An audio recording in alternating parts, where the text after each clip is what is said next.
मुझे कभी कभी लगता है कि जो फुटबॉल फाइनल होता है, लाखों लोग होते हैं, फिर वो टीवी कवर कर रही करोड़ों लोग, अगर उसमें खुदा की एक बूमिंग आवाज आ जाती, मैं गॉड हूं, तो सारे लोग अभी सुन लेते और टीवी पे भी सुन लेते, किस्सा खत्म होता। जो आपका सबसे पहला फॉल्स असम्पशन है कि गॉड मर्सीफुल है, ओमनीपोटेंट है, दुनिया में जुल्म हो रहा है, लेकिन आपको ये समझना चाहिए कि हमारे वर्ल्ड व्यू के मुताबिक गॉड सिर्फ ओमनीपोटेंट और सिर्फ मर्सीफुल नहीं है, बल्कि वो ऑल वाइज भी है और वो ऑल नोइंग भी है। उसके हर काम के पीछे हिकमत और विजडम है। ये क्योंकि आप डॉक्टर पे बिलीव करते हैं, इसलिए खुदा पे बिलीव किए क्या? ये मिसाल आपको समझाने के आर्गुमेंट है, इस पे आपको एतराज नहीं है। 7 billion free wills are moving on this planet, और आप चाह रहे हैं कि मैं सिर्फ खुदा का ध्यान करूं। ये 7 बिलियन फ्री विल्स को मुझे लुक आफ्टर करना पड़ेगा कि नहीं? ये तो तबाहियां कर रही हैं। अगर खुदा नहीं है फॉर एग्जाम्पल, तो आप इविल को कैसे डिसाइड करेंगे? बहुत शुक्रिया। आपकी जो अभी बात हुई बहुत अहम थी, मैं इसको चाहूंगा कि आगे डिस्कस करूं, लेकिन चूंकि अभी ये वो सेगमेंट है क्रॉस एग्जामिनेशन, तो सबसे पहला सवाल आपसे ये है कि जो मैं इतनी देर से कॉन्टिंजेंसी आर्ग्यूमेंट आपको बता रहा था, ये अकल से ही बता रहा था हजरत, आप ये बताएं कि आप इन्फिनिट रिग्रेस ऑफ कॉजेस को पॉसिबल मानते हैं या नेसेसरी बीइंग के एग्जिस्टेंस को सही समझते हैं? क्योंकि दो ही ऑप्शन हो सकता है, आप ये बताएं। देखिए, आपको मैं ईमानदारी से बात करूं, एक तो मैं कॉन्टिजेंसी वर्ड ठीक से समझता हूं, और इस वक्त भी जो आपने अंग्रेजी के अल्फाज इस्तेमाल किए वो जरा थोड़े से मुझे डिफिकल्ट और कॉम्प्लिकेटेड लगे, तो आप जरा सिंपल जबान में सवाल कर सकते हैं? बिल्कुल कर सकता हूं। यूनिवर्स की हर चीज कॉन्टिंजेंट होने का मतलब यह है कि वो अपने एग्जिस्टेंस में किसी के ऊपर डिपेंडेंट है। जो भी चीज डिपेंडेंट होगी वो चीज इंडिपेंडेंट नहीं हो सकती, तो उसका कोई ना कोई कॉज होगा। तो अब आप क्या समझते हैं कि ये इन्फिनिट रिग्रेस है, यानी कॉज पर कॉज, कॉज पर कॉज, कॉज पर कॉज, और कभी कोई यानी ये एंडलेसली चलता रहा? क्योंकि अगर ऐसा होगा तो हम तो एग्जिस्टेंस में आते ही नहीं। लॉजिकली ये मुत्तफक अलैह चीज है, मुत्तफक अलैह अग्रीड अपॉन।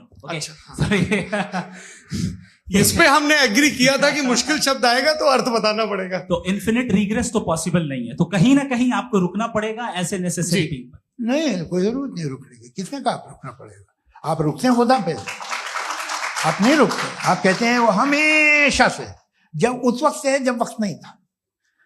आप कहाँ रुकते हैं कि अब हुआ था वो? आप नहीं कहते। हम क्यों नहीं मान सकते कि यूनिवर्स जो है और बल्कि मल्टीवर्सेस जो है वो हमेशा से हैं, वो बनती है, बिगड़ती है। एक हमारे यहाँ एक चीज है ब्लैक होल, वो समेट लेता है वापस, फिर ब्लास्ट होता है, फिर फैल जाता है, और इसमें हमारी तो खैर कोई औकात ही नहीं है। इंसान की एक छोटे से जर्रे पे हम 50-60 साल की उम्र रखते हैं, जो करोड़ों अरबों साल की कायनात है उसमें, और पैदा भी निहायत ही बेहुदा वजह से हुए थे। तो इसमें है ये सोचना कि इसकी वजूहात और ये क्यों है, ये डिपेंडेंट है, ये हम देख रहे हैं, क्या मालूम। आप सोचिए कि ये जो फैल रही है कायनात, ये कहाँ फैल रही है, ये कहाँ जा रही है, और ये फैल क्यों रही है? अरे बना ली थी तुमने, रुको भैया, काफी है। ये फैल क्यों रही है?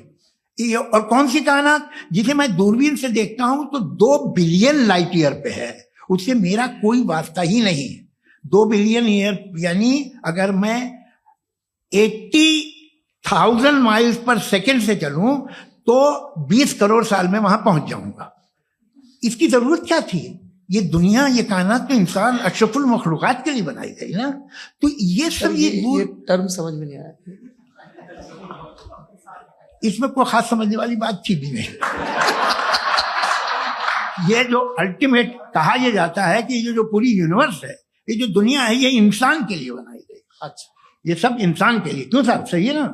बिल्कुल, लेकिन इसका ये मतलब नहीं कि किसी चीज के पीछे रीजन आपको नहीं पता तो रीजन नहीं है। इसे कहते हैं नहीं, मुझे नहीं पता, लेकिन मेरी जिम्मेदारी नहीं। वो बिल्कुल सही कहा था उसने, बर्टन रसल ने। आपने उसे मजाक में टाल दिया कि भाई आप एक दावा कर रहे हैं, मैं क्यों कहूं कि ये गलत है दावा? आप प्रूफ कीजिए, मेरे पे जिम्मेदारी ही नहीं है, मैंने थोड़ी कहा है।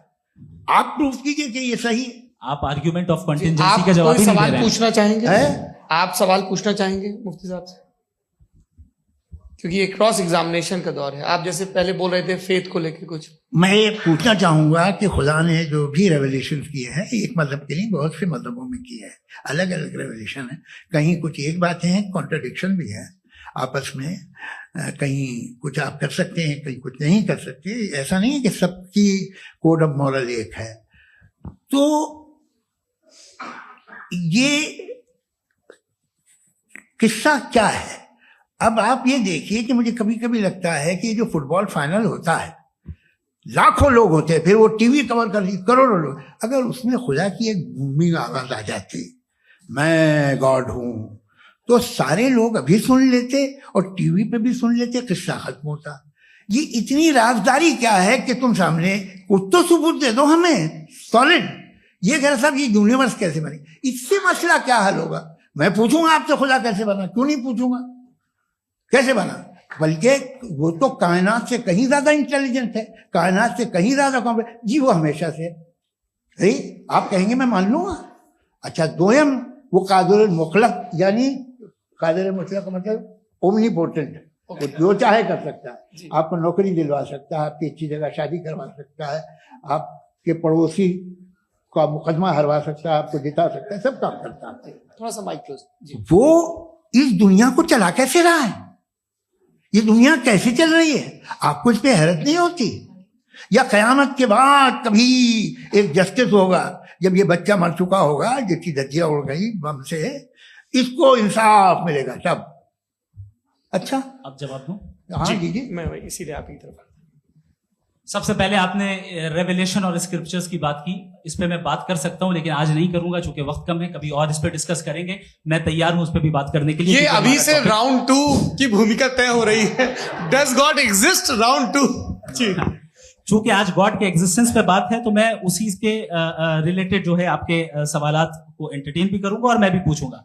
आपने कहा कि आपने साबित ही नहीं किया, जबकि आर्ग्यूमेंट ऑफ कॉन्टिजेंसी बुनियादी आर्ग्यूमेंट है। आप मुझे कॉन्टिजेंसी का मतलब बताइए, आपका मतलब क्या? कॉन्टिजेंसी कॉन्टिजेंसी का मतलब यह हुआ कि हर वो वजूद जो किसी भी चीज का पाबंद है, हर वो वजूद या हर वो चीज जो अपने एग्जिस्टेंस में किसी भी चीज के पाबंद है और उससे बाउंड है, उसको उसकी जरूरत है, उस पर डिपेंड करती है, तो जाहिर सी बात है कि उसका कोई ना कोई कॉज होता है। ये तो अक्ल की बात है।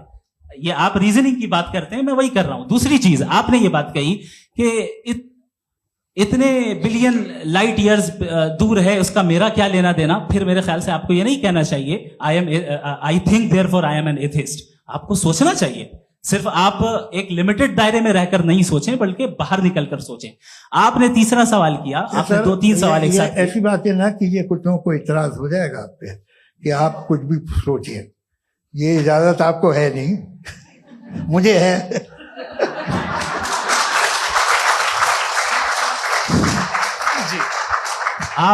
आपने प्रॉब्लम ऑफ इविल के ताल्लुक से सवाल किया और बार बार आप एक लफ्ज रिपीट कर रहे हैं कि ओमनीपोटेंट गॉड है, ऑल पावरफुल गॉड है।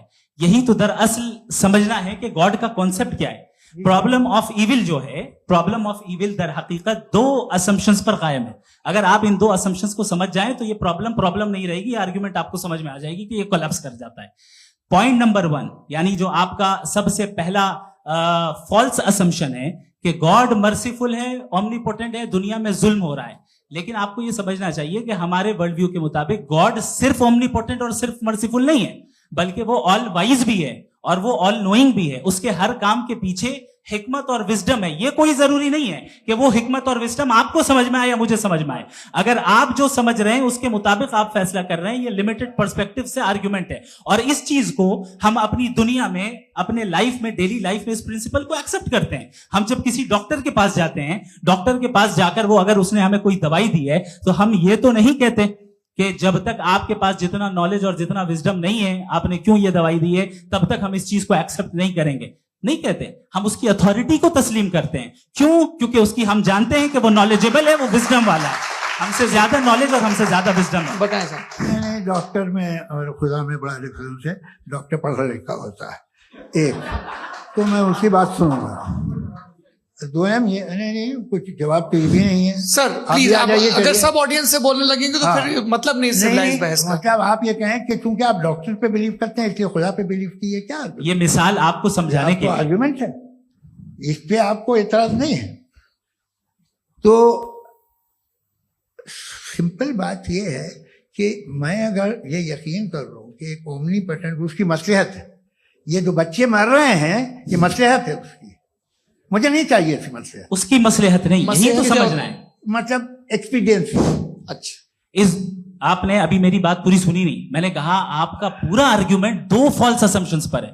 एक फॉल्स असम्पशन मैंने बता दिया, दूसरा फॉल्स असम्पशन ये है कि इस दुनिया में इविल के होने का कोई गुड रीजन नहीं है, जबकि हमारे पास बाज रीजंस मौजूद हैं, हमारे पास बाज वजूहात मौजूद हैं। अगर इस दुनिया में इविल ना हो तो आप गुड को डिफाइन कैसे करेंगे? अगर जुल्म ना हो आप इंसाफ को समझेंगे कैसे? अगर तारीकी ना हो तो आप लाइट को समझेंगे कैसे? बहुत अच्छे। अभी और सुन लें, अभी और बाकी है। ये तो बात बहुत पसंद आई साहब मुझे, कि जब तक रेप ना हो तब तक औरतों की इज्जत का ख्याल आपने मेरा जवाब पूरा सुना ही नहीं। जब तक के बच्चों का कत्ल ना किया जाए तब तक आपको बच्चों की मासूमियत की इज्जत। आपने पूरा जवाब सुना ही नहीं। क्या बात है, क्या आपने नुक्ता निकाला हुआ? आपने पूरा जवाब सुना ही नहीं। आप सुन लें, मेरी बात सुन लें। ये मैंने आपको एक चीज बताई। दूसरी चीज, इस दुनिया में हम आए हैं टेस्ट के लिए, हमारा टेस्ट हो रहा है और हर इंसान का अलग अलग अंदाज में टेस्ट होता है। और इस दुनिया में अगर इविल मौजूद है तो वो इविल जरिया है हमारे अंदर ह्यूमन नोबल क्वालिटीज को डेवलप करने का और अलग अलग फील्ड में प्रोग्रेस करने का। और अगर हमारे अंदर और इस दुनिया में इविल नहीं होता तो बताइए टेस्ट का मतलब क्या होता? अगर मैं अपने स्टूडेंट को एमसीक्यूज दूं और उसमें सिर्फ राइट आंसर लिख कर दे दूं और कहूं तुम्हारा टेस्ट हो गया, ये मीनिंगलेस है। इस दुनिया में अगर हम टेस्ट के लिए आए हैं तो जाहिर है गुड एंड इविल दोनों मौजूद है। तो अगर गुड एंड इविल दोनों मौजूद है तो ये इविल भी खुदा का बनाया हुआ है। जी हाँ, खुदा का बनाया हुआ है। लेकिन अच्छा, चलो अच्छी बात। जी बिल्कुल, तो बिल्कुल खुदा ने बनाया। अभी तो ये है कि जो मेजॉरिटी है दुनिया में वो इविल है, तो ये खुदा एक्चुअली इविल के साइड पे लग रहा है मुझे। बिल्कुल भी नहीं, मैं बता मेजॉरिटी में तो वो है।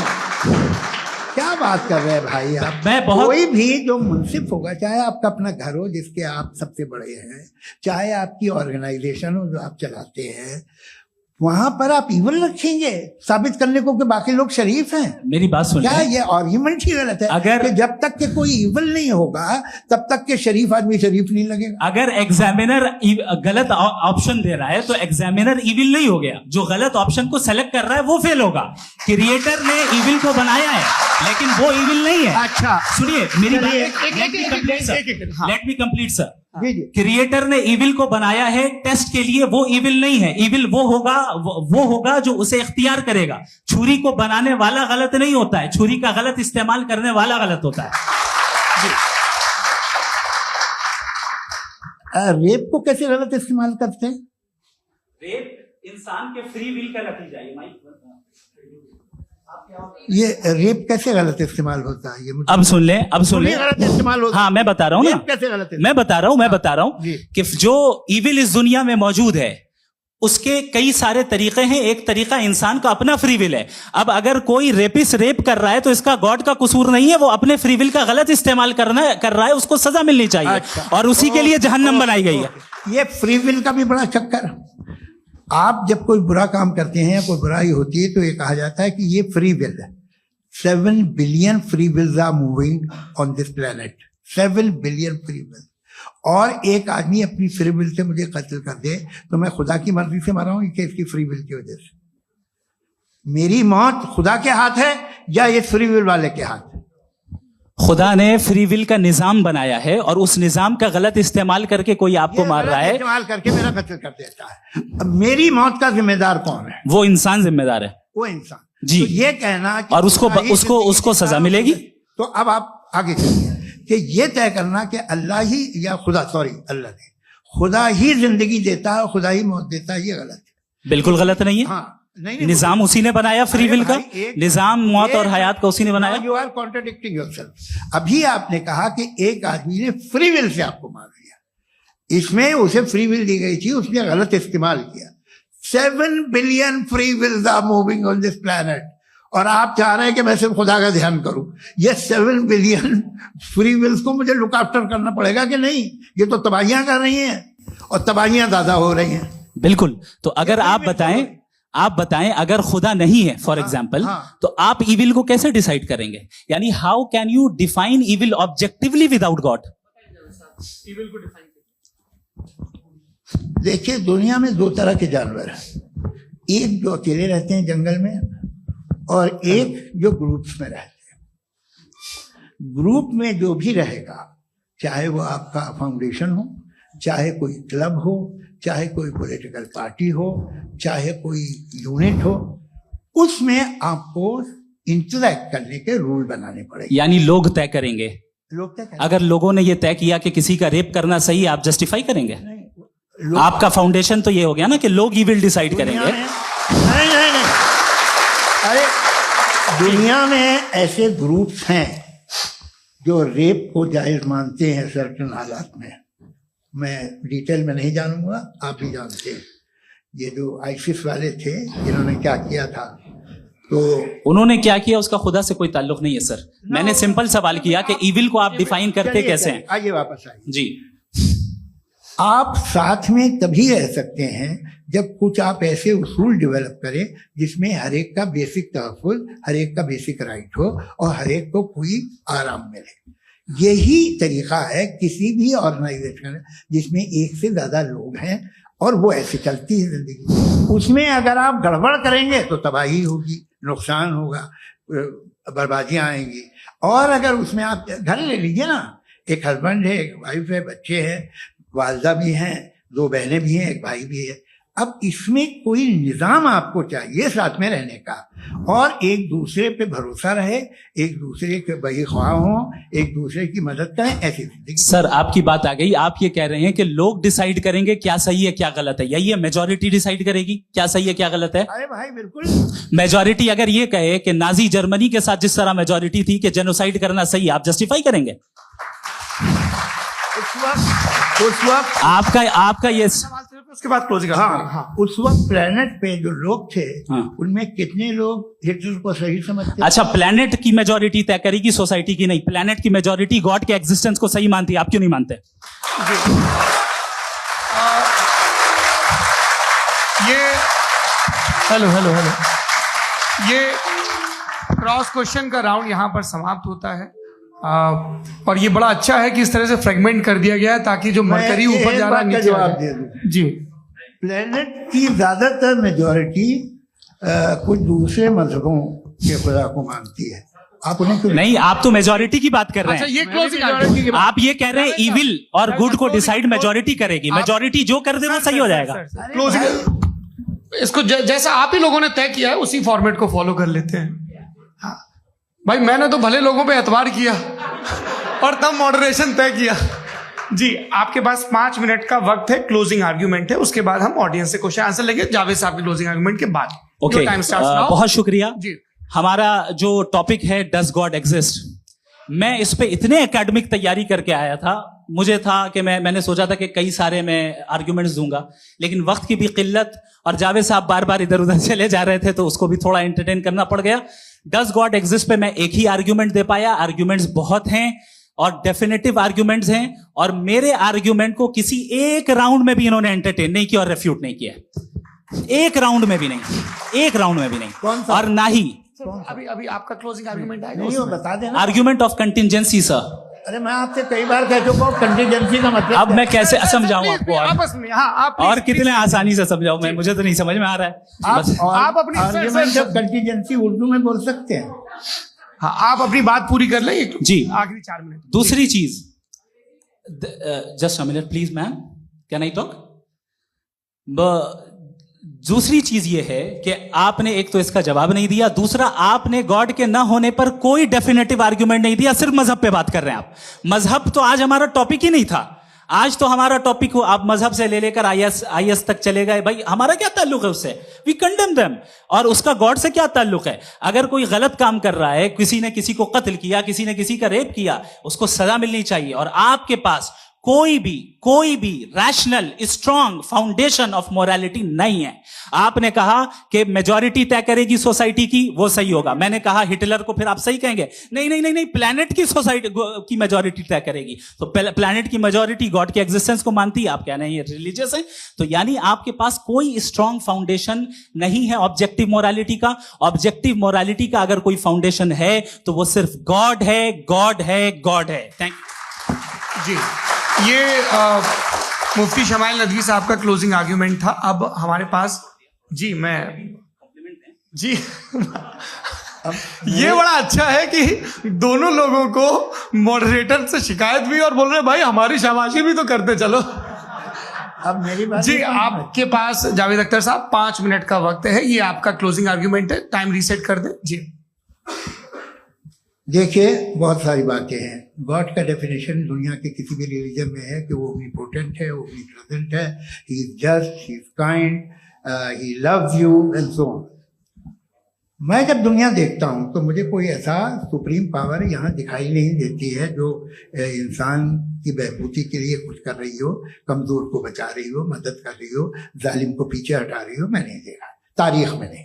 एक तो अगर है और ये देख रहा है तमाशा तो उसका होना न होना बराबर है। दोयम ये कि ये जो है जब आप ये कहते हैं कि कायनात जिसकी कंटीजेंसी है, मैं देखिए वो लफ्ज इस्तेमाल किया मैं, तो ये कैसे हो सकती है भाई?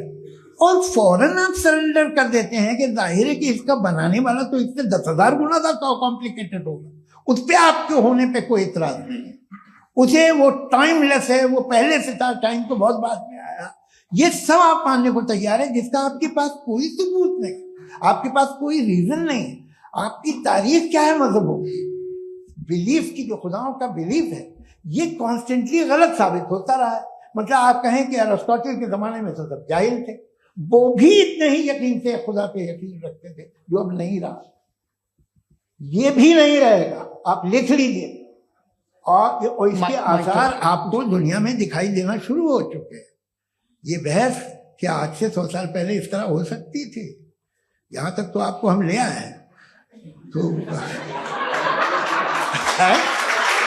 सर अरे इनको मदद की जरूरत नहीं भाई, ये सेल्फ सफिशिएंट आदमी है, आप क्यों इनकी मदद कर रहे हैं? Sir please. तो ये जो है तमाम बातें अपनी जगह हैं। ये एक पैकेज है। आप अकेले, कोई आदमी ऐसा नहीं जो सिर्फ गॉड को मानता हो, उसके साथ बहुत पैराफर्नेलिया आता है, अलग अलग पैराफर्नेलिया आते हैं। They are only, they have always created chaos in the society. मैं तो आपको सीधा ऑफर देता हूं कि दुनिया में 10 इंपॉर्टेंट बिलीव्स है। आप एक मानते हैं, 9 नहीं मानते, 9 में आप एथीस्ट हैं, 9 को आप बिल्कुल रीजनेबली मेरी तरह देखते हैं। तो 90 मजहबी आदमी भी 90% एथीस्ट है, वो दूसरे खुदा नहीं मानता, एक खुदा मानता है अपना वाला, बाकियों को कहता है गलत है। अगर आप मानना ही बंद कर दे तो आपका 10% चांस है कि आप सही हैं और 90% चांस है कि आप गलत हैं। मेरा मशवरा है, आप मानना छोड़ दिए तो 50% चांस होगा कि आप सही हैं और 50% चांस होगा, 40% आप गेन करेंगे बाय बिकमिंग एन एथीस्ट।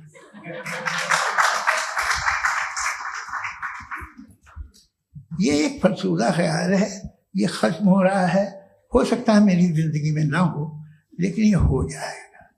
जो बातें ये इनको आप मेटाफिजिकल, ये वो ऐसे रिस्पेक्टेबल टर्म दे दिए, ये तो उन लोग के हैं जिन्हें ना फिजिक्स मालूम थी ना मेटा मालूम था, ये उन्होंने आपको दिए हैं।